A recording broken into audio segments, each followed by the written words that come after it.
జగన్మోహన్ రెడ్డి గారు పాదయాత్ర చేస్తానని చెప్పినట్టున్నారు. ఎందుకండి పాదయాత్ర? అధికారం కోసమే కదా ఈ పాటలన్నీ. పోనీ అధికారం ఇస్తే ఏం చేశారు? కనీసం రాజశేఖర రెడ్డి గారి జలయజ్ఞమైనా పూర్తి చేయగలిగారా? అధికారంలోకి వచ్చిన 6 నెలల్లో రాజశేఖర రెడ్డి గారు మొదలుపెట్టిన అన్ని ప్రాజెక్టులు జలయజ్ఞంలో నవరత్నాలలో కూడా చేర్చారు. పూర్తి చేస్తామని చెప్పిన జగన్మోహన్ రెడ్డి గారు అధికారం వచ్చిన తర్వాత ఎందుకు పూర్తి చేయలేదు? పూర్తి మద్యపాన నిషేధం అని చెప్పిన జగన్మోహన్ రెడ్డి గారు మరి కల్తీ మద్యంతో ఓన్లీ క్యాష్ పద్ధతుల్లో మద్యం మాఫియా చేయలేదా? అధికారం ఇస్తే ఏం చేశారు? ఋషికొండ వేల సంవత్సరాల తరబడి నిలబడ్డ కొండ జగన్మోహన్ రెడ్డి గారి అధికారంలోకి రాగానే ఏమైంది? బోడిగుండ అయింది. ఏమొచ్చింది? అధికారం ఇస్తే ఏం చేశారు జగన్మోహన్ రెడ్డి గారు? కనీసం అధికారం ఇస్తే ప్రజల్లో ఎప్పుడైనా తిరిగారా? ప్రజలకు ఎప్పుడైనా కనిపించారా? కనీసం వాళ్ళ పార్టీ నాయకులు, ఎమ్మెల్యేలు, ఎంపీలకైనా అందుబాటులో ఉన్నారా?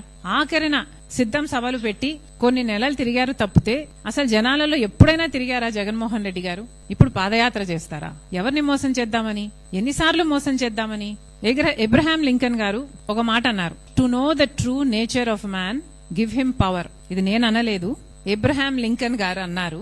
To know the true nature of a man give him power. అంటే ఒక మనిషి నిజమైన నైజం తెలియాలంటే ఆయనకు అధికారం ఇచ్చి చూడండి అని అన్నాడు. మనం చూసాం, పవర్ సూట్ అవ్వలేదు జగన్మోహన్ రెడ్డి గారికి. Power did not suit him.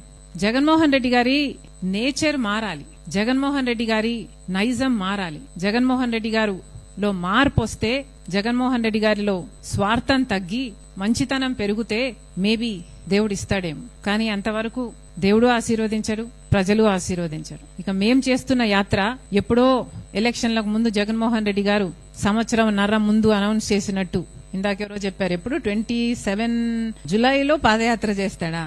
దానికి ఇప్పుడు ఎందుకంటే అనౌన్స్మెంట్? మేము ఇప్పుడు అనౌన్స్ చేస్తున్నాం, ఇప్పుడు యాత్ర చేస్తున్నాం. ఎందుకు చేస్తున్నాం?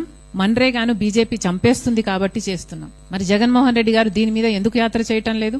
జగన్మోహన్ రెడ్డి గారు కూలీల కోసం, ఉపాధి హామీ కోసం ఎందుకు కొట్లాడటం లేదు? ఎవరికి ఉంది చిత్తశుద్ధి? మేము చేస్తున్న యాత్ర ఎవరి కోసం? మేము చేస్తున్న యాత్ర ప్రజల కోసం, గ్రామాల కోసం, గ్రామ స్వరాజ్యం కోసం, గ్రామాలలో మళ్లీ ఉపాధి హామీ బ్రహ్మాండంగా నడవడం కోసం. ప్రజలే గమనించాలి.